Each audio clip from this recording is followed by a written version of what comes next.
Welcome to the second day of City Debates. Hope you had good rest. And I want to start today by introducing our first panel entitled Tracing Territories of Migration, Governance, Conflict. We have three very exciting speakers with us today.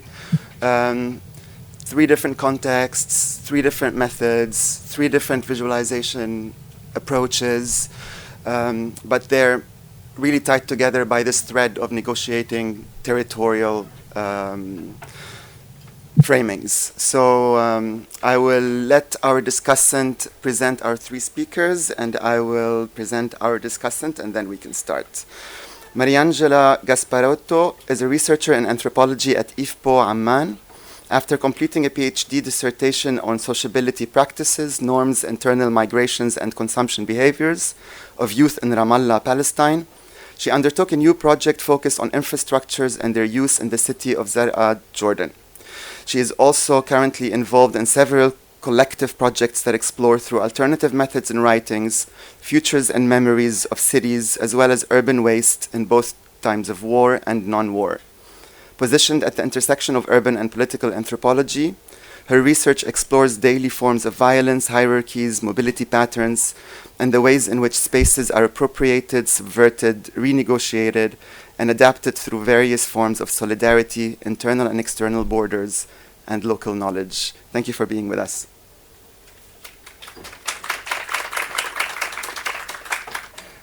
Good morning, everybody, and thanks for being here. I'm very pleased to welcome the presentation of today, led by Jadd Hallaj, who is an architect, a researcher, and an urban planner from Aleppo, and his focus on he would have focused on spatial and geographic information systems. Jadd earned his master's degree at Paris La Villette, and he is now a member of LUGARIT. And he works merged in digital technology and participatory approach in order to promote territorial innovation. He co-founded the Living Summer School, and thank you. And he will focus on aggregation power, mapping territorial orders in Syria. After Jadd, we will have the presentation of Martina Bovo, who is a postdoctoral researcher at the University of Venice and at the Politecnico of Milano. She's a designer, and her research focuses on migration city nexus, particularly on the territorial dimension of migration and arrival processes. And she's also a teacher and a researcher in the field of urban and welfare policies and institutional learning. And after Martina, we will have the presentation of Nadine Bekdache, who is a practitioner, urbanist, and the co-founder of the Public Works Studio. She's a researcher in social spatial phenomena through multidisciplinarity methods, including mapping, imaginary, and film. Thank you very much, and I will let the...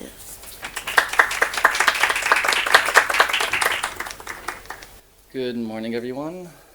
I hope you got some good rest.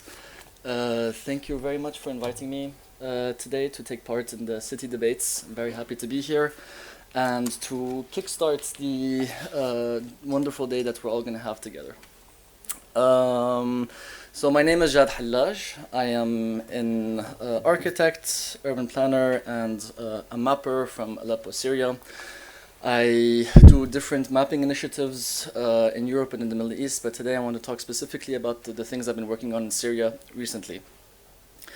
Because I went home for the first time in 13 years to Syria. And standing in this IDP camp near Akrabat, I couldn't help but wonder what the future map of Syria is going to be. This is something that's, with the think tank that I've been working with in Istanbul, is something that we've been exploring for the last 5 years in different historical and political contexts. But we've been trying to explore different territorialities in Syria, different layers of territorialities in Syria, and how these territories can be structured into manageable units of governance that could sustain political economies in the future.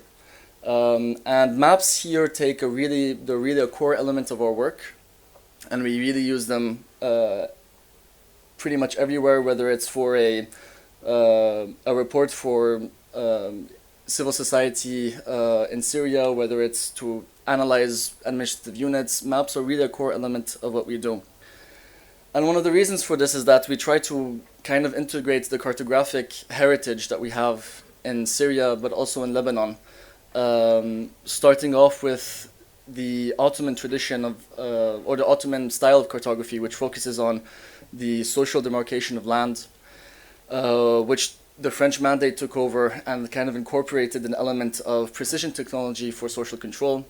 They created a very sophisticated bureaucratic system focused on cartography, cadastral systems, and this is actually a picture of Camille Durafour, someone I wrote my master thesis on, who was the head of the cadastre in Syria and Lebanon, and who created something that lasts until today.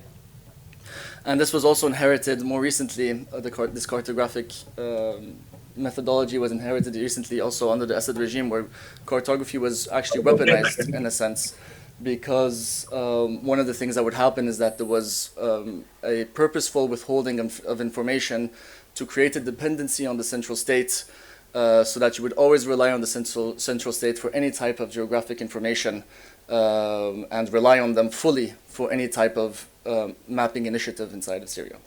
So we tried to navigate these different heritages, these different mapping techniques, and I want to walk you through a couple of the layers that we tried to map out and explain a bit why we did it and how we did it. First of all, the first layer I would like to talk about is the layer of administration. So we've compiled a historical database of about 300,000 data points, going through historical records of administrative units through the Ottoman Empire and Syria today. And we tried to compile a database that I'm going to present in a bit. I realize now I should have put a transition slide because the animation is going to be a bit intense, I hope. But, well, I'll just skip to it actually. This is it. So it's 300,000 data points that we collected through Ottoman records, French mandate records, contemporary Syrian records, that show you a year-by-year animation of the admin 1 units. So under the Ottoman Empire, that was the vilayat, but more recently they were transformed into governorates. There's a lot to say there, but what's most important in the context of this debate and about mapping is that it's a probabilistic model. So we can calculate the certainty of, at a given point of time, at a given point in space, of a city or a village or any point really belonging to a certain administrative unit. And so a lot to say here, but we can see that usually this evolution is very complex and is oftentimes simplified in hegemonic narratives to be able to say, oh, well, the map of Syria at this given time was this, the map of Syria at that given time was that. But in reality, we see that it's very complex. It's something that evolves almost yearly. And it's something that also has a lot of contradictions, because when you look at Ottoman sources, when you look at French sources, there are a lot of contradictions at what was what and what was part of which administrative unit. And so by leveraging this probabilistic model, we can kind of address that and quantify it and integrate it in our research. And this allows us to do these kind of explorations. So transform these Ottoman records into data points and understand the space of administration a bit differently. Rather than having solid borders between different territories within Syria, we can start understanding historic relationships between cities in a new way. And so here the map in the middle, for example, is the different historical references that were made to the city of Aleppo I'm very biased towards Aleppo, so I usually take Aleppo as an example. But we could have used any other city in Syria. And this is also something that we can analyze at different levels of administration. So I showed you an animation of the level 1 layer of administration, but there's also 4 different layers to keep into account. There's the Wilayah, the Sanjaq, the Qada, the Nahiya, which turned into the governorate, the district, the sub-district, and the Nahiya again. A lot to say there, but that will be for another time. On top of this administrative data, we also put in demographic data. So in the same way we're working with Ottoman records, we also work with French Mandate records. So we take this, for example, this is a record of all of the cities in Syria by populations with 10,000 cities and locations in the French Mandate. And we analyze the demographic data and, more importantly, how the French went about drawing territorial lines and dividing the demographies of Syria. Analyzing symmetries, asymmetries, more importantly, that were introduced in the administrative system at that time. And leading us up to more recent developments, again, starting with very hard to get records from the Syrian regime at the time, transforming them, spatializing them, putting them on a map, and understanding how these asymmetries might have developed into meant administrative control over the population. So here, for example, this is the Law 107 that we plotted out. The Law 107 was introduced in Syria in 2011, and it basically determined where the different municipalities would be situated, and also determined the different hierarchies. And what was interesting in this, beyond just describing what the government was trying to do, is we also track, for example, how this evolved over the last 13 years. So these are the different points in this map, the different points that actually changed from 2011 to 2022. And without going into too much detail, we can see that there were certain areas that the government purposefully addressed, transformed administratively, and other areas that they completely ignored, again, from the administrative point of view. This doesn't really represent much other than the government's intentions of purposefully transforming certain areas in Syria. So here on the bottom left, we have the evolution of the areas of control. So it's military control in Syria. So the red, the blue, the yellow, and the green indicate different areas of control. And we put the administrative layers, the administrative layer on top of that in the central map. And then on the top left and the top right, we also have another issue, another layer of complexity, which is the areas that were outside of the government's areas of military control also developed their own administrative systems. The own administrative systems with also their own number of municipalities, for example, which is something that was really interesting to track, because we can see that from the areas that were within, that were previously within the government's area of control, there could have been 115 municipalities, and yet when they left the government's area of control, they were the number of administrative units went down to 8. So we went from 115 municipalities in some areas to 8 municipalities, which really begs the question of what is the function of these municipalities in the different areas of control in Syria, and more importantly, how this is going to be stitched up together in any future administrative map of Syria. Now, moving away from the administrative layer, we also look at various spatial indicators. Typically here, this is a map that we did that looks at every single street in Syria, and that quantifies the connectivity, the connectivity in terms of streets, the number of streets that connect two cities together between all of the cities in Syria. And so this is a type of spatial data that we try to add to this kind of research, and that is really revealing to how much cities are connected to the rural areas that surround them. So we can see here, for example, that Aleppo is a city that is highly centralized on the main city, which is Aleppo. So all of the villages and all of the cities that are around Aleppo are going to be highly dependent on the city center. And this is not necessarily the case in other areas, such as Dar'a. And what's interesting here is that there's a correlation between the reliance on the main city and the connectivity within the peripheral areas and conflict, because cities that have a better network, a better connectivity between each other, tend to have more social relations, more cultural relations, and this is a good indicator to actually identify patterns of conflict in the future. And another layer is also, for example, we've done several gender surveys across Syria. After following the keynote of last night, I kind of wish that I had also incorporated some qualitative research, because we did a whole bunch of qualitative research with quantitative coding of interviews. But here it's yet again more quantitative. And the idea here is that how would you merge social data also on top of this? And so we did this gender survey in Syria, and we realized that the gendered experience of the territories is something that also is quite experienced differently across Syria. And it's a level of territoriality that is not usually incorporated in mainstream mapping initiatives in the country.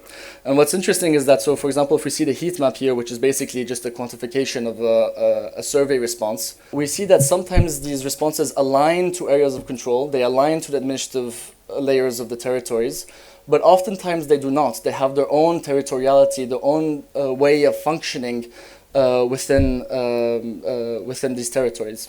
And the squares here on the sides, they're a correlation matrix. They basically explain within each area of control and governorate in Syria how the different questions of the survey were related to each other. And we can see that there's a lot of differences between the different areas of how women experience their territories. So to come back to the main points that I wanted to make, I think that mapping is a part of all statecraft and extra statecraft.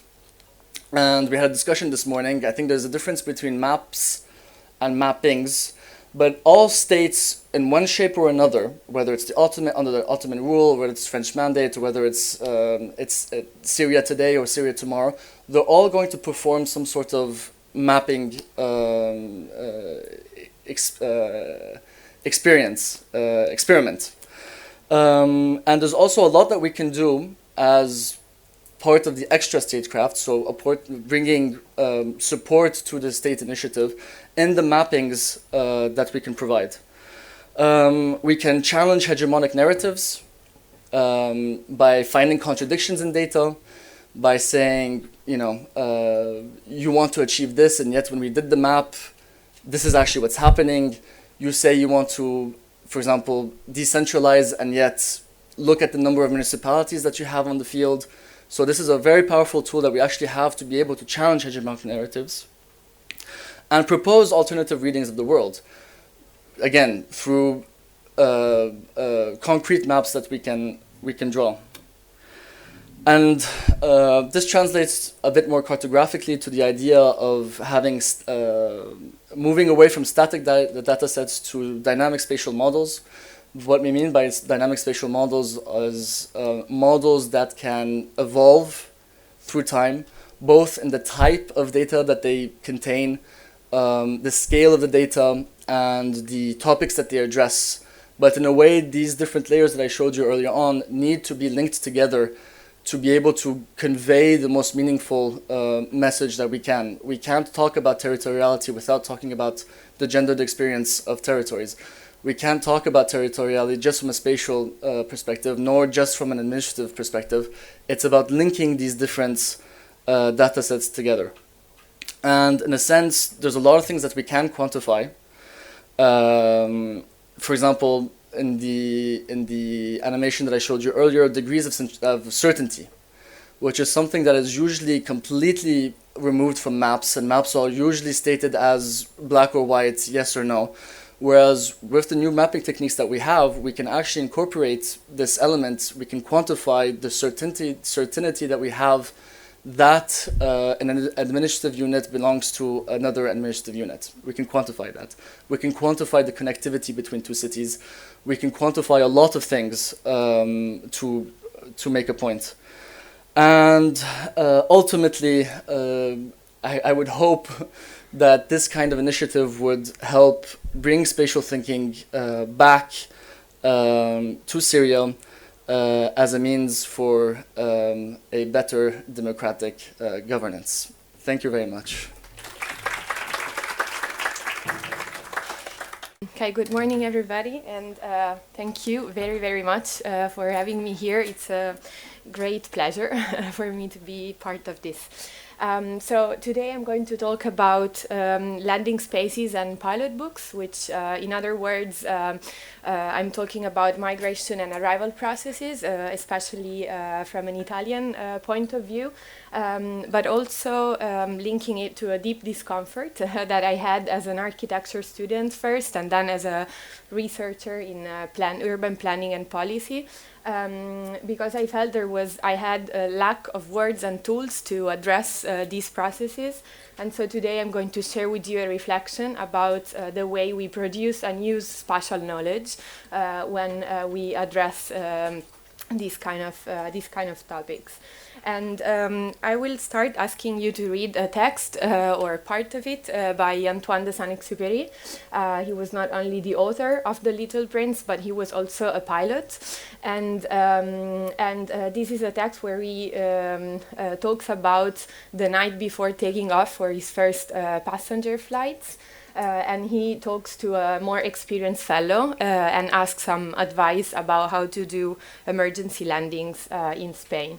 So this is, if you want to go through just the second part of the text quickly, and I hope this will come back in the presentation.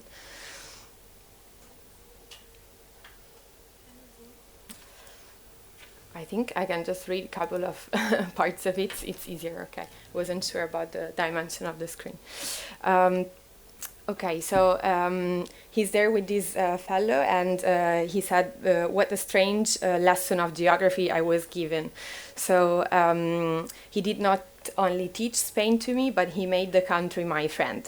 He did not talk about provinces or people or livestock, and so he started making some examples. So be aware of those trees, better mark them on the map. And those 3 orange trees seem to me thenceforth higher than the Sierra Nevada. He talks about a little brook, he talks about a small farm where emergency landing could happen. And so I will move to the end. Little by little, under the lamp, the Spain of my map became a sort of fairyland. The crosses marked to indicate safety zones and traps were so many boas and bacons. I chartered the farmer, the 30 sheep, the brook, and exactly where she stood, I set a bois to mark the shepherdess forgotten by geographers. So I will leave this here, and I hope it will come back throughout the presentation. And I will start right away while saying why I'm using this term landing to talk about arrival processes.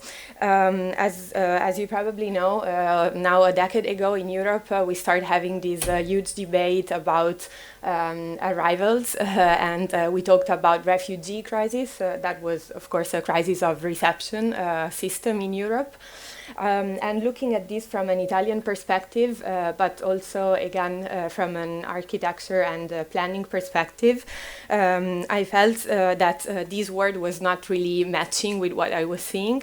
On the one hand, Italy is not the main destination in Europe for sure, it's more of a gate. So I saw people that would arrive, but most of them were willing to travel up north, sometimes being pushed back. And so the term arrival, intended as a punctual moment that leads to settlement, was not really matching what I was seeing there. But also I felt that in the urban planning debate, there was this feeling that since it was a temporary phenomenon, there was nothing we should be engaged with. So there was no spatial implication. And so I thought this word landing, which of course is only a word, was a nice framing, because on the one hand, it can kind of helped me to put the focus on this moment that was still the journey but not yet settlement, so a little bit in between, but also because the word landing is a traveling verb but is also space noun. So the idea that there was the land in this word and sort of reminded me that I wanted to really investigate the spatial dimension of these landing or arrival processes.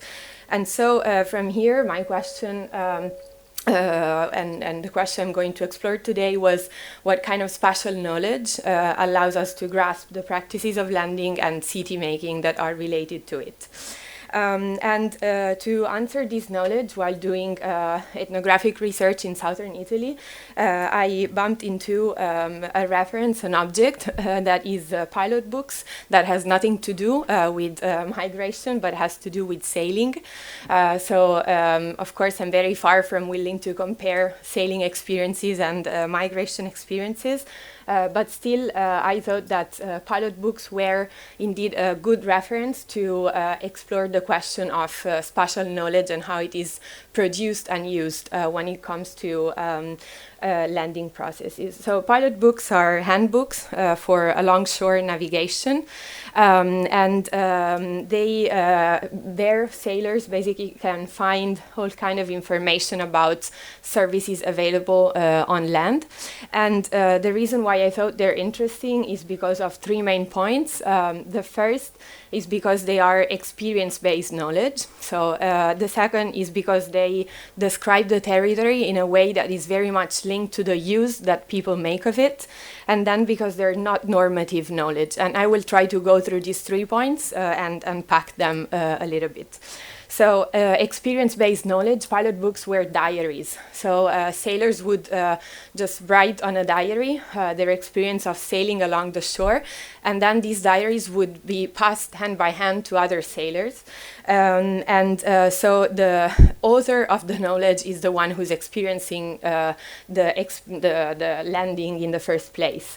And even today, it's a good norm before traveling to call a fellow pilot or a fellow sailor and ask, something about where you're going to sail and take notes of this knowledge.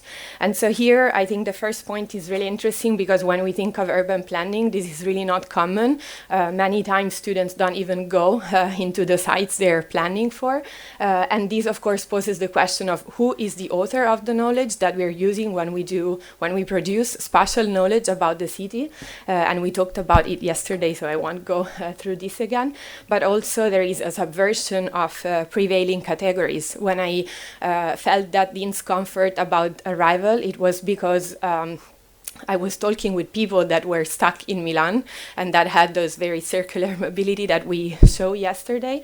And also other words that Nishat Awan talked about yesterday, location and navigation, are all words that we're able to challenge only when we start from the experience of people that perform that kind of spatial agency.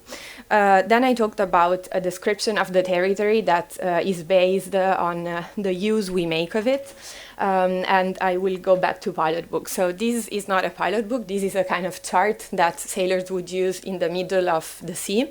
But when you're approaching coast, you need to have different kinds of information. So you need to see landmarks when you're approaching the coast. You need to see the depth of the sea. You need to see the kind of shape of bays to see if you're able to set your anchor there. And this is exactly what pilot books show. And so we see that the way the territory is described is not the sort of pretentious objective description, like only spatial description, but uses are there. And so you can tell that the definition of people and places is very much based on practices. Sailors are not, are the author and the users of pilot books are not described because they based on gender, origin, or age as users, but just because in that moment they find themselves in the condition of landing. And on the other hand, the territory again is not described only spatially, but people and uses are there. So these books would be useless for tourists traveling by car in a way. And I think, of course, this resonates a lot when we think about migration, when we think of the fact that we talk about asylum seekers and refugees as people would be forever just asylum seekers and refugees. It is just about people that find themselves in a certain condition in a certain moment. And also, of course, we should be less concerned with what kind of people are using cities, but rather what kind of cities are used by people as planners and architects. So what kind of condition of use and what kind of space emerge from that. And I will move to the third point, which is non-normative knowledge. This was a little bit harder for me to grasp, but indeed pilot books are handbooks. Still today, you are, at least in Italy, it's mandatory to have these books, volumes, not digital, on the boat. But they are not normative, so they're nothing like IKEA manuals telling you what to do step by step, but they just provide you with the knowledge to be performed. And this is because sailing has a deep uncertainty. We cannot know what happened 2 days after looking at weather forecast. And so pilot books cannot tell you what to do, but can provide you with knowledge to then use that knowledge and be performed. And of course, this made me think a lot of the distance with planning tools today. And so on the one hand, we have a mismatch, because on the one hand, as planners, we discuss a lot about uncertainty as a radical condition of today's world. And we criticize a lot very deterministic approach of planning, but on the other hand, still we're not able to think of planning tools that are not only predicting the future or normating the future, but are kind of leaving some space for uncertainty and preparing people and cities to be just more prepared. And so planning tools are still very normative, and of course that was a nice sort of metaphor to keep in mind. This is why I think, pilot books were interesting reference to have in mind. And I will just close quickly going through how I use this metaphor to map landing spaces in the city of Palermo. Palermo is in southern Italy, and it is indeed it has been a crossroads of different trajectories in the last decades, I would say. What I did here was trying to keep in mind this reference of the pilot books to produce knowledge and spatial knowledge about that. So I started with a gaze from above the city, and I started asking what kind of landing conditions were there. And I saw that different Palermos, so different cities, emerged from this question, because I saw that people that were staying for a couple of days, people that were staying for longer, people that would just come and go to the city were using very different spaces. And so the image of the city that was coming up was indeed very different. What I did then was trying to walk through these spaces, so registry offices, help desk, and this allowed me to really challenge certain categories. This was a desk with offering free showers that has been there forever, and the fact that this service was so permanent was very important, especially for people that were spending there only few hours. This because, of course, people were sharing information, and this is really challenging this notion we have temporary service for temporary people, and instead was telling me how much permanency was crucial for temporary people. And this is, of course, a counter narrative for the one we have been taught, at least in architecture. Then public spaces, and this is also a dorm. And this dorm had really bad living conditions, but every people I met was preferring this. So when I asked, they told me that the wall was so low, they could jump in and out. And there again, accessibility changed in my mind, because it was not only about accessing a certain service, but for a person that is working in the fields in Italy and coming back in Palermo only in winter, it was important to be able to leave the dorm and then come back again. And public service that have a target of permanent residence don't provide that. And so accessibility is rather crossability in a way, if you have a different spatial temporality and different spatial agencies. And then the very last point, of course, these made emerge a geography that had nothing to do with plans that I was used to see of the city of Palermo. But this also allowed me to zoom in 3 spaces to understand the role of the space. And so this was the immigration office. I could see that the way the space was designed and organized was reproducing very much exclusionary policy on a national and international level. People were left waiting outside this wall and in the sun with no place to sit, and they had to stand very close because they would be called by name. So you can also imagine an Italian person calling people from all over the world by name. It was very not understandable, but they could not move because otherwise you wouldn't hear your name, and it was very challenging. Then there is different examples of a health clinic, so still a public space, but that was banded and organized in a way that was much more welcoming. So from the gate being always open to timetables that help people to visit the place even after working hours. And so you can see how actually in that case space played a very different role. And finally, a help desk that was on the ground floor. And there I studied a little bit the spatial configuration of the space. So here again, 2 doors, you can enter and exit. Nobody asks you, what are you doing? They moved this table all the time, and you couldn't really say who was helping and who was being helped. And also in this case, the infrastructuring role of space was very clear. So I'll come to an end, just to say that keeping the reference of pilot books in mind helped me visualizing and seeing certain things.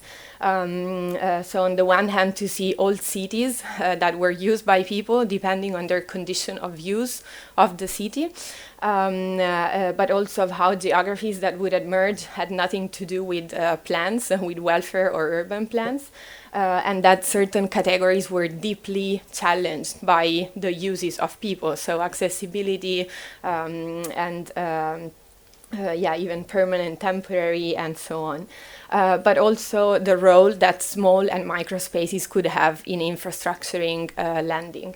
And here I add one thing. I've been asked a lot, how shall we use this knowledge? How is this spatial knowledge useful? And of course, I did not produce policy recommendation, but I think that what really emerged is the fact that the point is not about building new norms and building new normative frameworks, but is really about being able to grasp what is already working on the ground and being able to support what is already there. I've been involved last year in a research project about arrival infrastructures, and the European Commission asked us to produce policy recommendation, but we finally produced an inspiration kit that was a nice workaround around it, because it helped us to share stories, and we thought that that was really the most effective way to help people seeing things in another way. And so to think about the operational value of this proposal of sort of keeping in mind pilot books as a metaphor, I think that it lays in the ability to produce different imaginaries, and so is a way of producing and using spatial knowledge that allows to grasp a little bit social and spatial agencies that are not the traditional one. And I think that being able to see them, of course, brings us a little bit closer to address and support them as well.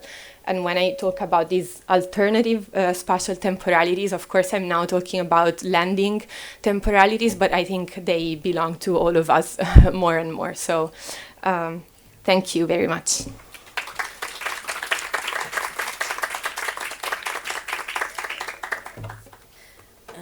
Good morning. Thank you for organizing city debates on mapping. I will be presenting the work of Public Works Studio about the mapping of the recent Israeli aggression on Lebanon. In 2006, a large group of people mobilized on the day that Israel declared war on Lebanon. They formed several working groups responding to the needs of the displaced in public spaces and schools, resheltered families through connections with people offering their homes, as well as launched a media unit to narrate the war as a long-standing colonial aggression. Connected to these efforts, a mapping activity emerged. Researchers and workers in several fields utilized their skills, networks, and resources to monitor daily news, count strikes, and categorize, while designers developed the code to transform the information into a meaningful reading of the intensity and types of targets reflecting the Israeli aggression during 33 days. The whole operation could be seen as a solid, well-connected, and well-coordinated and interconnected community-driven form of resistance. The mapping itself had a life of its own. It was translated to several languages and printed in various local and international media platforms. It became a main reference to narrate the Israeli aggression of Lebanon on Lebanon in 2006.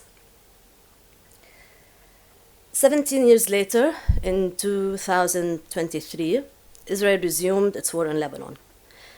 This time as part of an urban action research-driven entity, Public Works Studio, which engages in mapping as the realm to reveal hidden realities of the urban landscape and to consolidate relationships to geographies, we started tracking the Israeli attacks. We developed the code, influenced by the 2006 mapping. Rayan monitored the news daily, cross-checked info, verified data, and populated the database. Asma manually and faithfully translated this data into a visualized reading. It was much more complex mapping process than 2006. For instance, it was not enough to map the strikes only. The type of weaponry used was very significant. Israel was using phosphorus and flare bombs from the start to deliberately burn vast amounts of Greenland, forests, and agricultural lands. The same applies to the types of targets. As a continuation of the genocide in Palestine, Israel was from the start deliberately targeting homes, medical facilities, and personnel, everything that moved, reporters. Also, the temporalities and specialities of both wars differed. The first 5 months of an ongoing Israeli aggression, still now 1.5 years later, the first 5 months were confined to the south of Lebanon. The intensity of strikes also differed. While the circles in the 2006 reflected number of strikes, in this mapping it reflected days of certain villages being striked.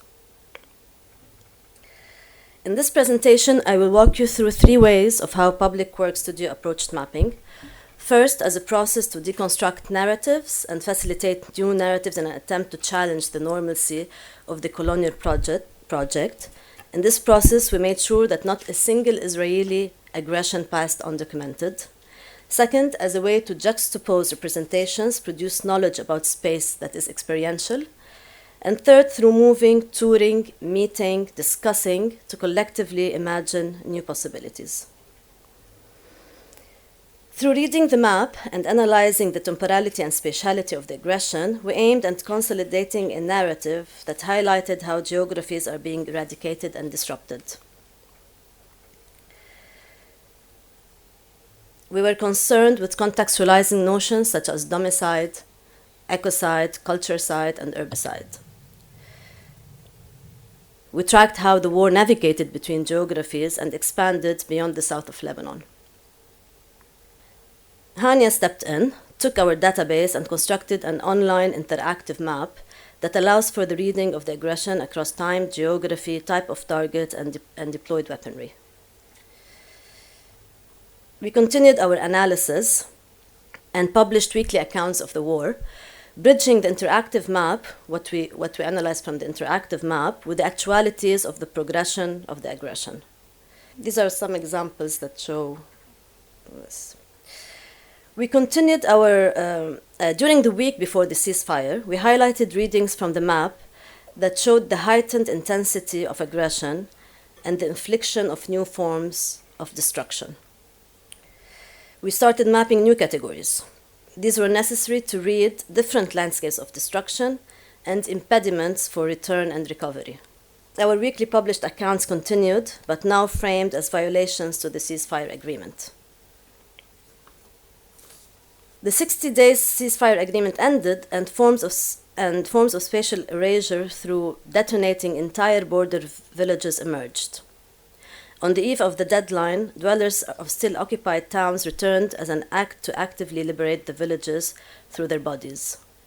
Their homes demolished, they camped, and then put in place prefabricated houses to reside. Apart from narrating the daily progression of the war, the meticulous tracking of Israeli aggression allowed us to narrate and document the intent of the aggressor. One mapping is the attacks on health relief teams and facilities, documenting war crimes and crimes against humanity. The other, and here it's also we did this mapping through a timeline. The other was the mapping of Israel's attacks on places of worship, cemeteries, and during funerals, also a crime against humanity. And such documentation allows multiple analysis. We read here the relation between intensity of targeting homes versus the intensity of targeting green areas. So we see in time ecocide versus domicide, intent played across time. We also produced a Lebanon scale map representing the Israeli attacks between October 8 and January 20, 2025, October 8, 2023, and January 20, 2025. A distinct visualization for the border villages reveal a total attempt of spatial eradication where phosphorus bombing was heavily deployed, overlaid with the detonation of towns. It also brings forth the struggle for return, while dwellers liberated towns and defied the ban to return.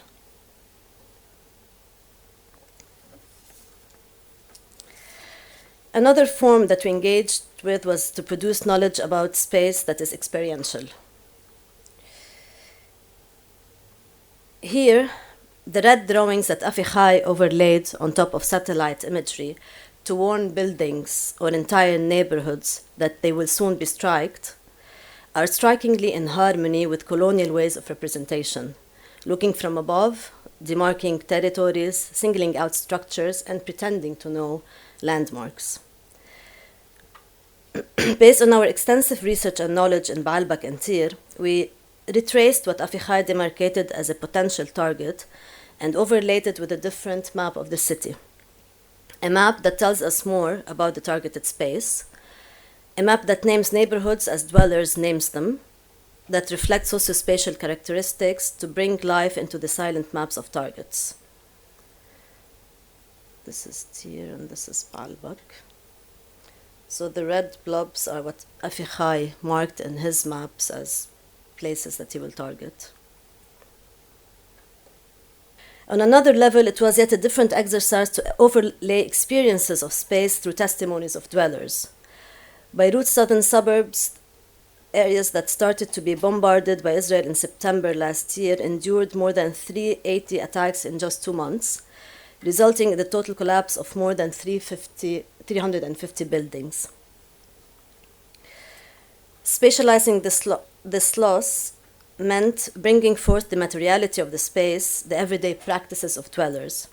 As a methodology, we printed the map of identified targets and had a conversation with one dweller of each of the neighborhoods that we identified to recount the neighborhood in relation to the strikes and their personal trajectories.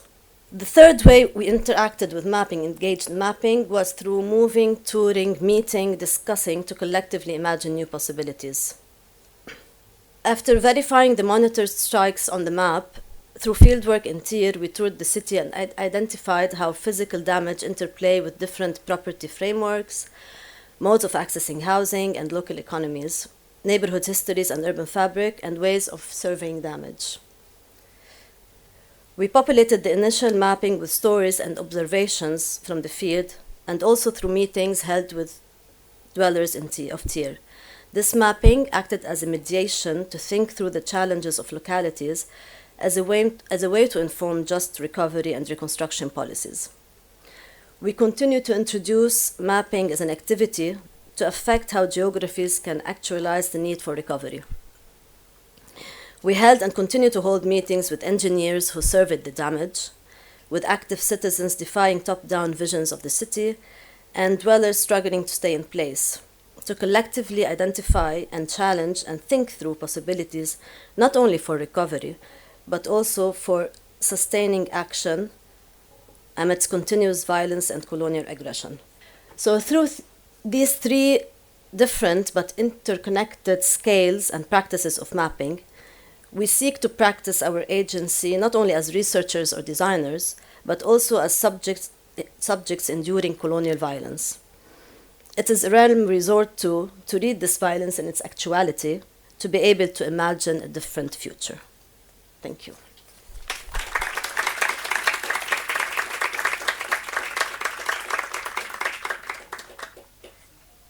Thank you very much. Thank you very much for your fascinating presentation. I think that through your presentation we can see mapping as both a domination practice that define people, separate them, erase people and spaces, and also counter mapping as a way to criticize, as a way to denounce, as a creativity practices. And this practice can maybe build new spaces, and I'd like to know how can we define these spaces? Are they counter spaces, anti-hegemonic spaces, and how can be the possibility of this counter mapping that you presented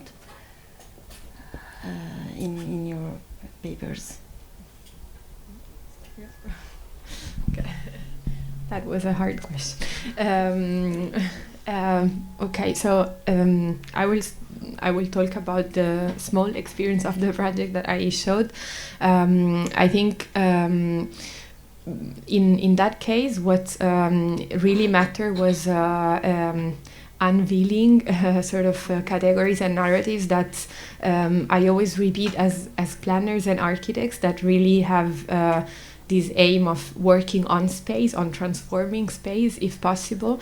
I think it's really important to see these categories. And I was saying yesterday that now I work with students, and many times architecture students use certain categories that then they also use to transform the space. So I think is rather than finding non-hegemonic space, is about finding the good vocabulary, and vocabulary is also a matter of tools that you have. So I see that many of them talk about security linked to police, for example, and so start thinking that security or that accessibility or all other words are not necessarily given categories, but that we really need to have a critical eye on that, is what this kind of mapping and the mapping we've heard really matters. And also seeing those maps, I was thinking of the maps we see in the news in Europe, and look very much like the ones that are used by Israeli attacks. So you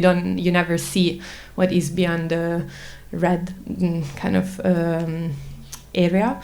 And so it would be really interesting if you could see that kind of language also in mainstream information. So for me, it's more a matter of language that really reveals other ways of living. Yeah, I can build on that. That's also in our experience through this mapping, it was important to show the neighborhoods, and a lot of these neighborhoods and their names are not even represented in official local maps. So it's also about going deep through knowing these places and trying to have a way of, for example, informal neighborhoods are not on maps, Palestinian camps are not on the map.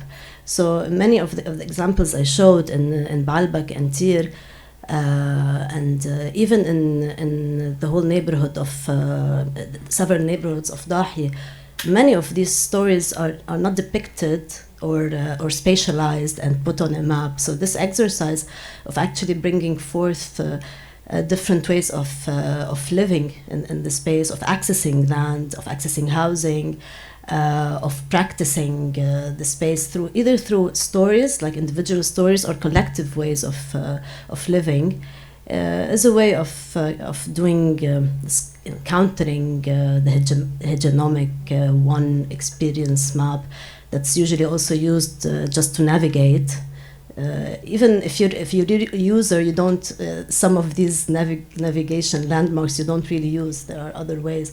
So also language and what you call things is important to so what we try to do in the Avichai a map is, it was a shock to see a map coming from from Avichai and demarcating a place and saying we will hit you here, as if he knows the space. So this was like the attempt to play on this image, on constructing this image. Thank you. I don't see myself personally as someone who does counter mapping. However, I do think that I try to do something that you could call extra mapping, maybe. I think that maps are part of, are usually part of a larger datascape. They're part of a larger information management system. And when you look at the map, you're actually looking at the tip of the iceberg of how the map actually works, because you have people collecting the maps, you have people who are on the field collecting data, talking about it, and then the map is really the final output of this larger process. So I see mapping as a service, mapping as a bureaucracy, and in a sense mapping as an extension of the state. I think when I think about the work that the Beirut Urban Lab does, or Public Studio Works do, I see that this is typically the kind of thing that in Europe we're very lucky to have people who actually are part of the state and who actually do it off of taxpayers' money, which is great. But in contexts like where Syria or Lebanon, this doesn't exist, and we have to fill this gap, and we have to fill this role as a public service to people, as a basic public service to people. No one else is going to do it. No one else is going to map it. No one else is going to put it out there. And so I see it as an extra service provided, at least the work that I do, in the context of Syria.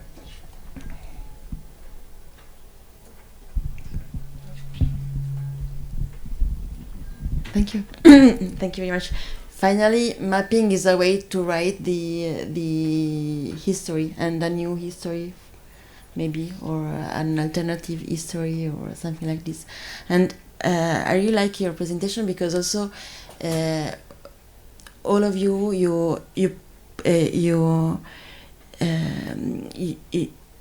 draw attention on times and temporalities of mapping, and construction of space as something that is not far away, or it's not, it's strongly linked to the time and to the temporalities of arrival, landing, war, non-war, and also the continuum between war and non-war, migration, moving, and I was wondering how can we concretize it in mapping.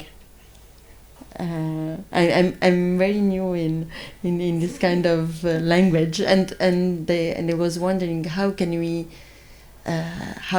underline the changes of the space through a map, unless to do a lot of mapping together, or I don't know.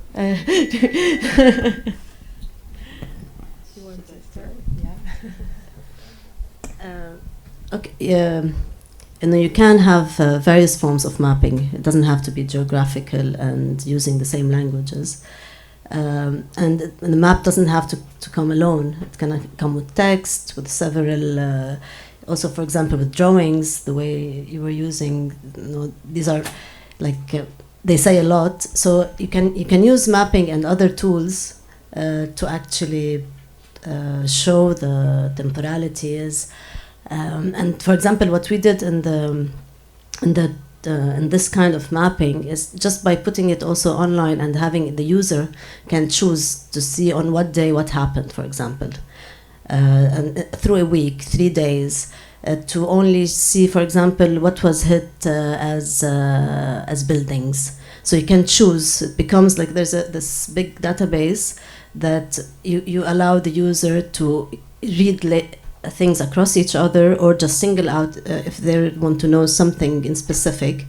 But it's this possibility of reading across time and space and targets, and to then choose two parameters to look at them together. So this interactivity allows this form of sequential reading, or in space or across time.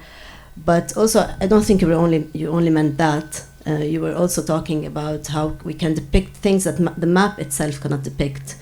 And this is also why the scale of mapping varies. So when you're mapping at a country scale, and the methods you use, how can we, for example, in the exercise we did, it's true, we tried to talk with people who live in certain neighborhoods and depict their stories. But at the end, the map we used is the geography map.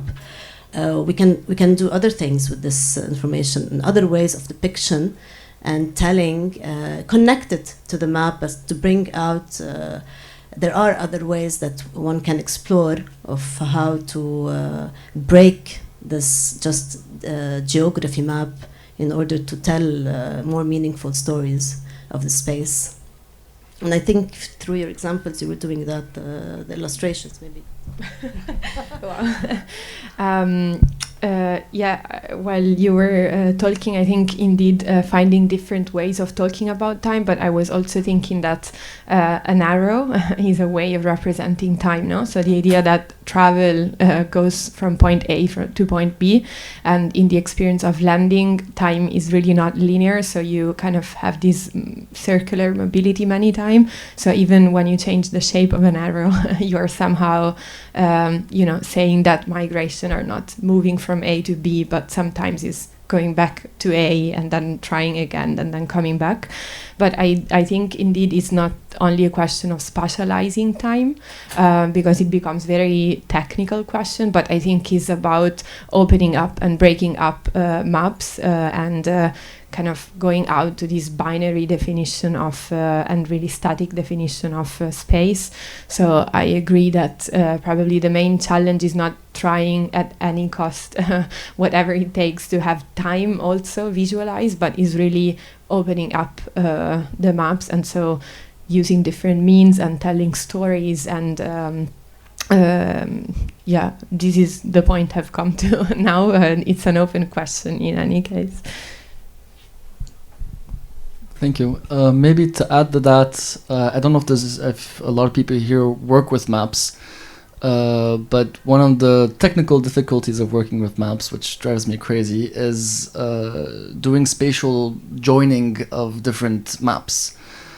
How do I take the maps that you have produced, add them to my maps, cross-reference them, merge different types of maps together? And it's a very, very, very painful process if anyone has the pleasure of working with maps.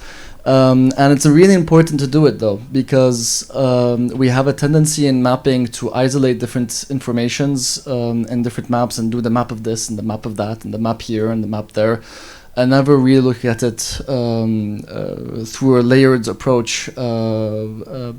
And one of the quotes that I tend to remember is when we were doing our gender survey in Syria, one of the women that we interviewed told us that the conditions of women in Syria are dictated mostly by social customs, and then by religious customs, and finally by the law. So social is over religious, and religious is over by the law.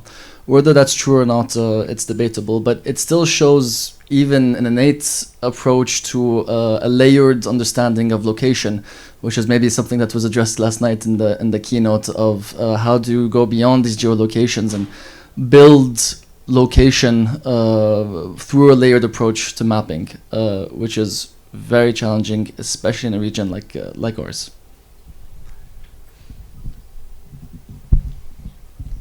Thank you. Maybe we can open the discussion to the public.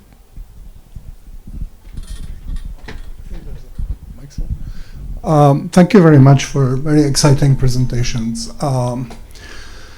You talked very much from the mapping point of view. How do we get these maps to actually impact the world? there's an attributive assumption that if we counter the narrative, somehow we're creating new realities. But I'm interested in what happens after you finish your mapping. How do you change the map, the world with your maps? What are the mechanisms through which we can take the maps? You particularly refrained from using them as policy recommendations for good reasons, but how do we then move to actually ensure that these maps are somehow contributing to a changing world and not just an academic or a self-indulgent exercise by mappers?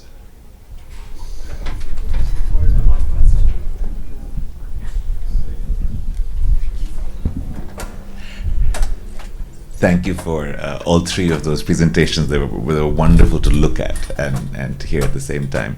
I had a question for Jadd, actually, on the and something that links to the first question and has been our experience on the Indian side as well, working with the state on these kinds of maps, right? And I take the point very much that when the state doesn't produce them, you have to. But it's actually specifically about the distinction between map and a set of maps. Because what the state often does when you give them is it picks which maps to take. And so the problem is that they'll take the economic geography layer, but not the layer on water. They'll take the gender layer, but not the layer on topography, right? So it's also about the fact that when that impact conversation happens, sometimes part of the work is to insist that certain maps, even if they're not layered, the certain maps have to be read together, and that those impartial readings actually can distort the narratives even that we're trying to take. Because the argument we're making needs all 5 of the maps we made, but only 3 of the maps get taken into the conversation. And there are then these patterns of the map that is left out. It's always the map of low-income housing. It's always the map of ecological risk. It's always the map of gendered mobility. There are very particular patterns to the maps that go.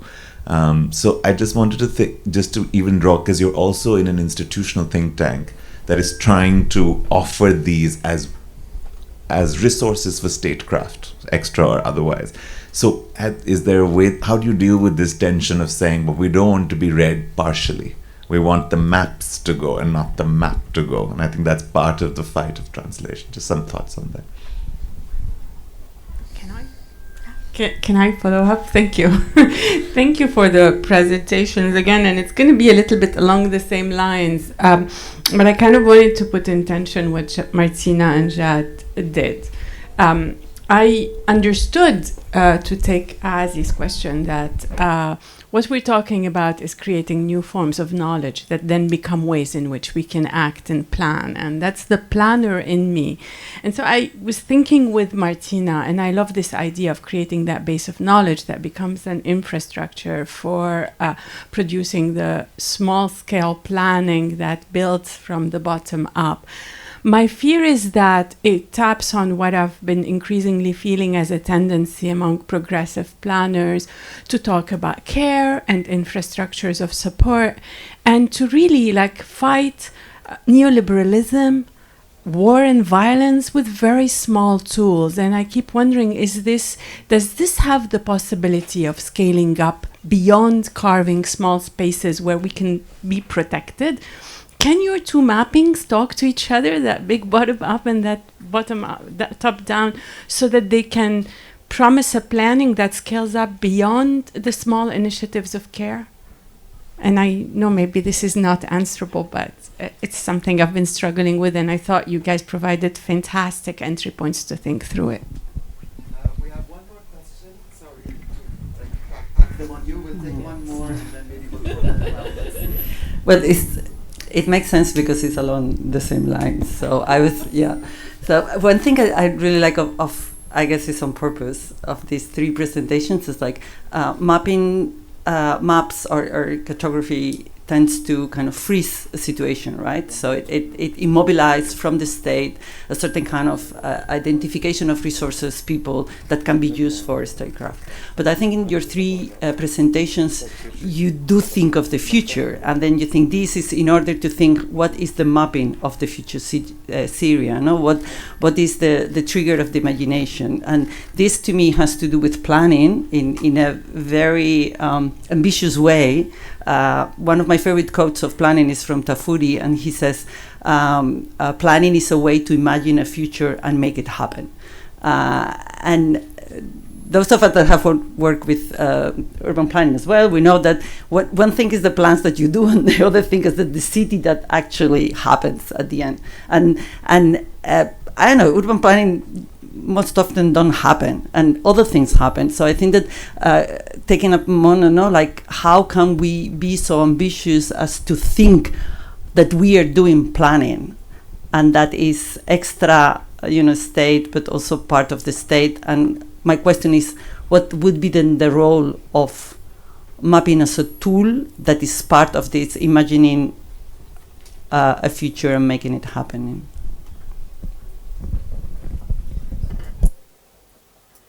Go ahead, please.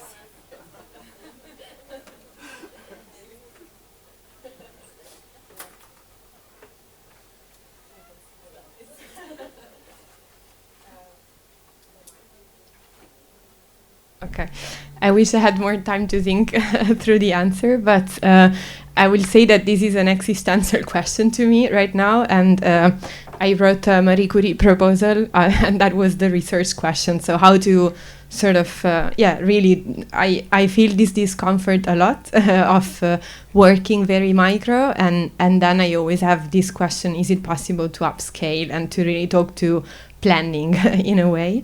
But yeah, I will unpack my answer in 3 points. So to the first, I think that there are different layers where I'm thinking of working now.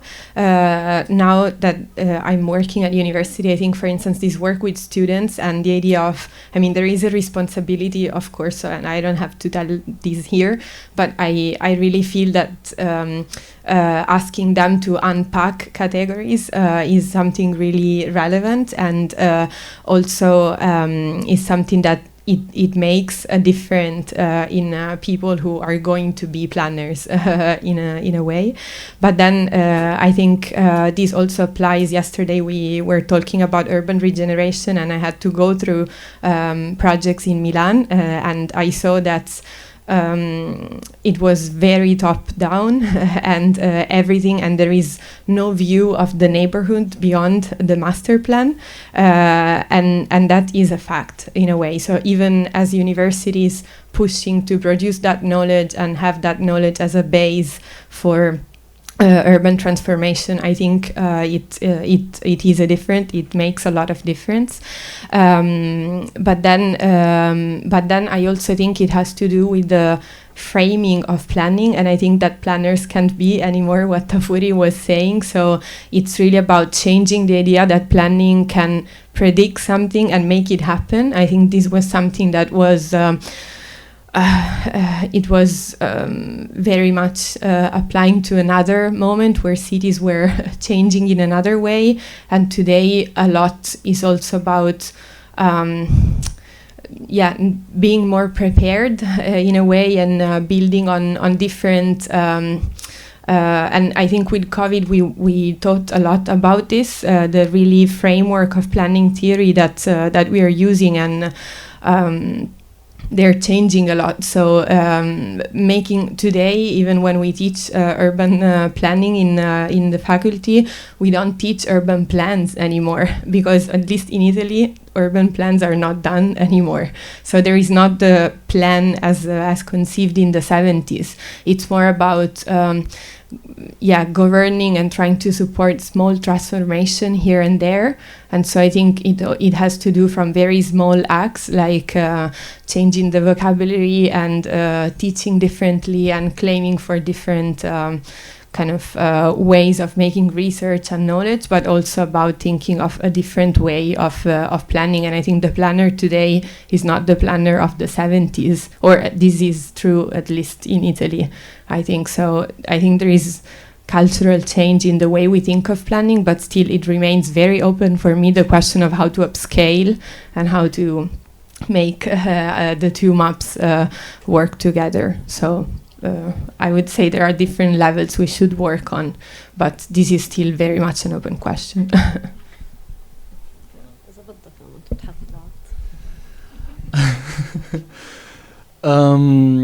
I broke one of my rules today. I was telling this over breakfast. I usually don't go to a mapping conference without actually having a physical map with me. I do have a map of another project that's completely unrelated to Syria that we can talk about maybe at another time. But to start answering your question, several questions actually at once. Maps, I tend to struggle a lot with the interactivity of maps, in the sense that a lot of time we produce a lot of data and a lot of sophisticated platforms that are very hard to interact with. And I think that in a sense nothing can beat this. Nothing can beat printing a map, putting it on a drafting table, having a bunch of politicians, having a bunch of people sitting around the map and discussing the map, because this is what maps were made for originally. They were made for being put on the table and being addressed and negotiated. The negotiation is a huge part of mapping, because you draw the line here, no, the line needs to go there, no, the point needs to go here, no, the point needs to go there. We use this color, no, use that color. Everything is highly negotiated in the mapping process. I produced maps that were never printed because the mayor said, this arrow is wrong. We can't use this arrow because it refers to that logo of that political party, I don't know where in Flanders. And everything is negotiated in the map. And when you remove that negotiation element, I think you're kind of diminishing the value of the maps. So negotiation is one way to do that. To address your question, also about printing maps. In my more naive, youthful years, I was obsessed about making data sets, and I thought, oh, data is the way to go. And if you vectorize everything, then you'll be able to merge the maps together and create the most wonderful data. And more in my work now, I'm realizing that actually the way to go is to rasterize things, to just throw it out there in a horrible pixelated resolution so that people are not able to actually edit the map.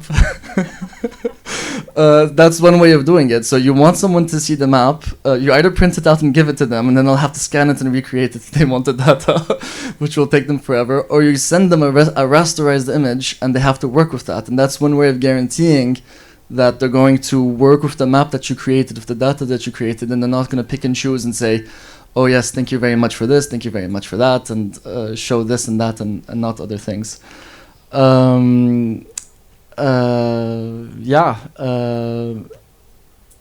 maybe that's one way of addressing those two questions, and then we'll come back to the other two questions after you've had a... I had two questions. There were two other questions afterwards. Okay, the way we worked with the map, not just as an artifact and just to have a map out there, is mainly through two ways. One, through media. So we actually published weekly accounts of the war through using this map and analyzing the data and constant publishing. So it's not just a map there waiting for a researcher to go and use it. They can, but we're actually using it to sustain a certain to construct a certain narrative, to sustain a certain discourse on a weekly basis through the map. The other way that we use it is through a mediation and through talking with, going down, talking with people who are actually in places that are, especially in Tyre, where there's a reconstruction, a huge challenge for reconstruction happening. So we use the map also as a way to open conversations and mediate and think through challenges for recovery and reconstruction. And in this sense, the mapping is very important, because when we look at what kind of policies or laws are being drafted to deal with what happened after the war as a reconstruction process, there's no distinction between the different neighborhoods, there's no distinction between the different damage, the different losses. So the map allows us to actually also show that the border villages kind of destruction is completely different from a city like Sur, from another city like Baalbek. The property frameworks work differently. If it's an informal neighborhood, it's different. You can't have the same processes for reconstruction.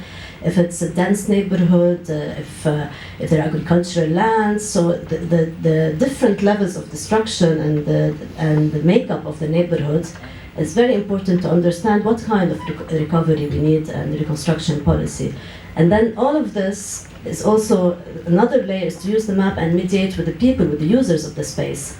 And this also brings out a quite different dimension of how we think of recovery.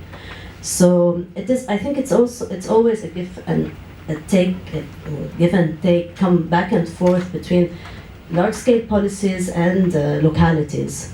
So I don't think we can, going back to the local space and understanding what's happening on this level is very important to inform what kind of policy we need. So this, the map can allow us, if it's used, it's also an activity, it's a practice, it's not just to think of the map as a final product. So that it can allow us to go back and forth between different scales to think through these issues. Thank you very much. It's a very, very fascinating conversation. This is my first mapping conference. Lovely to see you, mapsters. My question was that, I think that this morning we had a conversation with Jadd. It's not so much maps, but mapping that we're talking about. So if there is a aspect of imagining a future, then there is also the aspect that needs to be considered that this imagination will be experienced differently by different kinds of people, and it is not possible to have everybody sitting around that table poring over that map. So what then is required is for some kind of a reflexive mapping process. And Gautam talked about how do you prevent them from taking one but not take the whole set. My question is, how do you then usher in a process of reflexivity? Because at the end of the day, all of us are concretizing something when we put it out, and that is okay to move forward. But how do you have an experimental form of democracy in this thing? Thank you.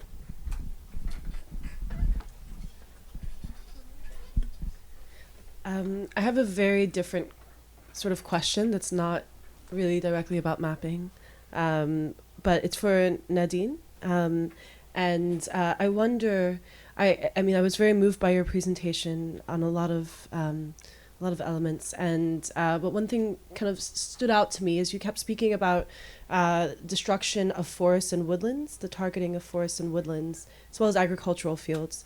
And the agricultural fields, to me, I think we can come to quite an immediate conclusion in that Israel is trying to destroy the ability of the Lebanese people to subsist, to destroy the means of life.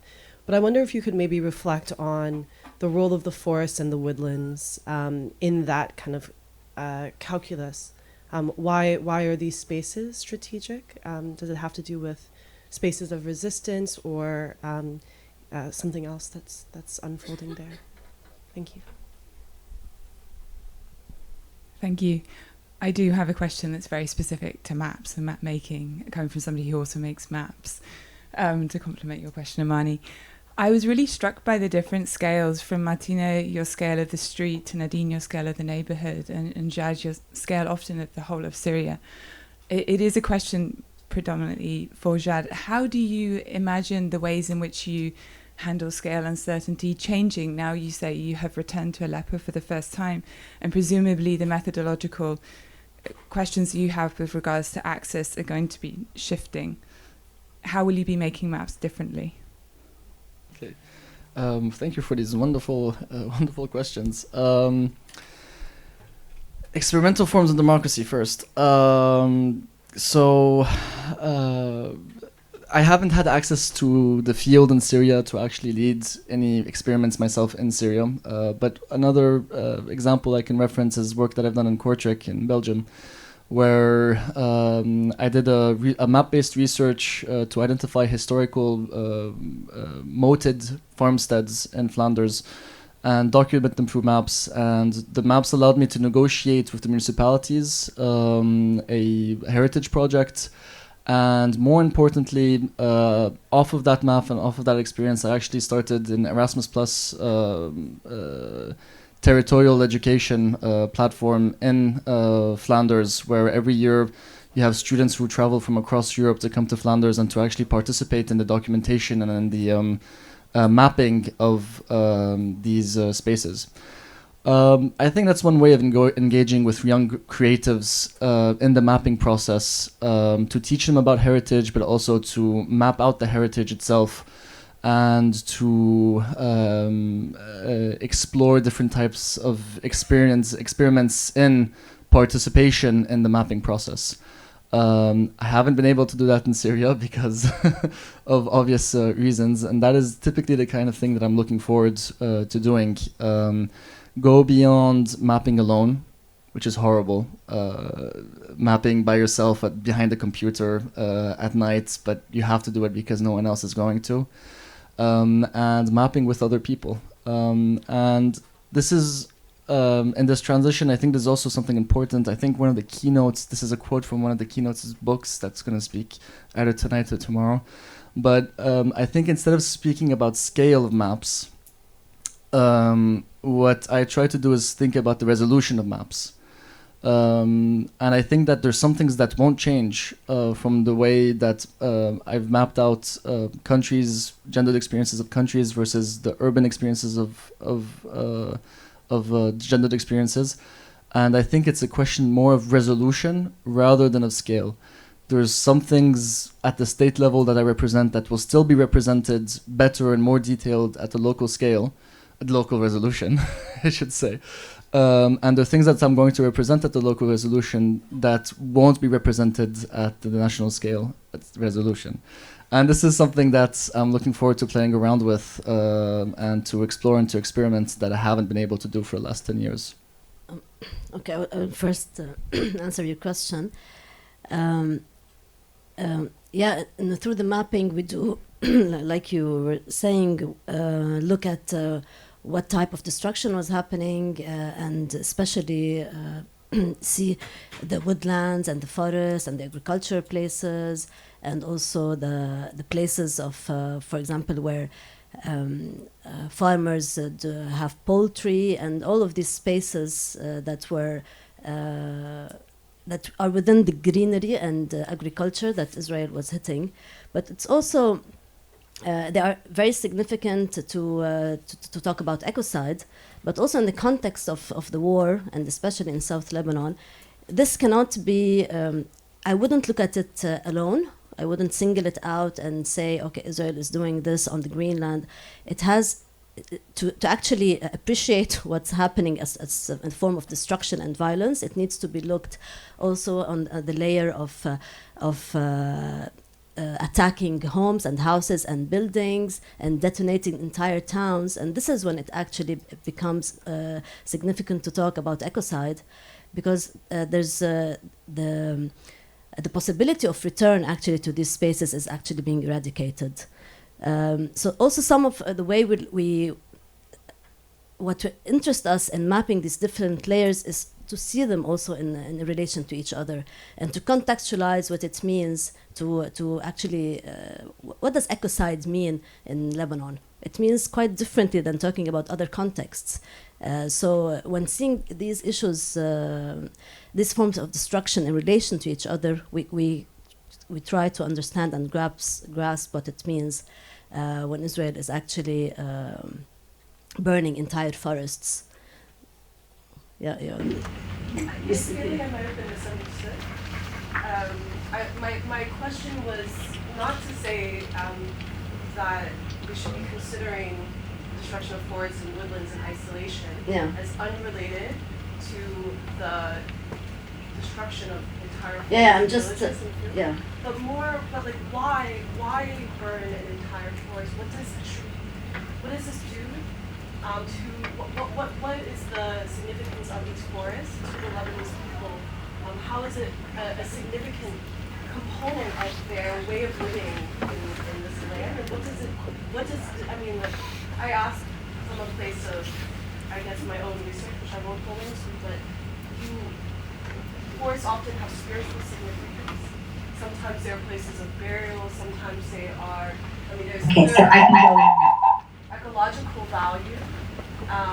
But I guess I wonder if you could reflect a little bit, because when we look at the destruction of homes and agricultural fields and villages and all the ways that people are able to inhabit the world, we have a clear understanding of what is lost. you know? What possibilities are cut off when homes, religious spaces, you know, fields are destroyed? But I think we might, or at least I'm curious about how you interpret the, you know, cultural, spiritual, political significance of targeting a forest.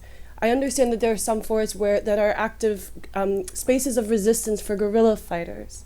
Is there spiritual significance? Why is this? Because you kept bringing it up. Yeah. And everything else, I'm like, yes, there's a clear military advantage to this, and this, but why the forest? Yeah, sometimes you can look at it also spatially. Forests connect certain towns with each other. They do not fall within the borders of districts. So also by burning them, you disconnect towns from each other. But this is also, I think to answer your question, it has to go to the practices that happen in these villages, and it's different from one town to the other, from one space to the other, from one forest to the other.